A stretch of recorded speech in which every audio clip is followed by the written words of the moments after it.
Wara l-attività politika tal-ħadd filgħodu l-kap tal-Partit Nazzjonalista Bernard Grech akkumpanjat mis-Sinjura Elmeri Grech għamlu żjara fil-lokalità tal-Mosta fejn hemmhekk kellhom l-opportunità li jiltaqgħu u jitkellmu mal-Mostin.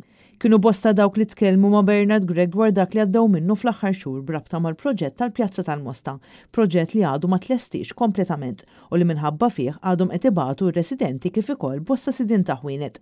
Bosta Mostin qalu li l-pjazza qatt ma tista' tkun kompluta wara l-isfreġġju ambjentali li kien seħħ f'Novembru li għadda, hekk kif is-siġar tant sinonimi ma' din il-pjazza tneżżaw għal kollox mill-weraq biex issa wieħed jara biskuk. Apparti dan il-Mostin tkellmu wkoll dwar l-afsa tal-għoli tal-ħajja li kull ma jmur qiegħda dejjem tiżdied, kif ukoll dwar nuqqas ta' pjanar fl-infrastruttura ta' pajjiżna. Minnaħa tiegħu Bernard Grech assigurhom li l-Partit Nazzjonalista se jkompli jaħdem sabiex il-poplu Malti u Għawġ ikun jista' verament jgħix ħajja li tixraqlu anke fil-lokalitajiet fejn jgħix.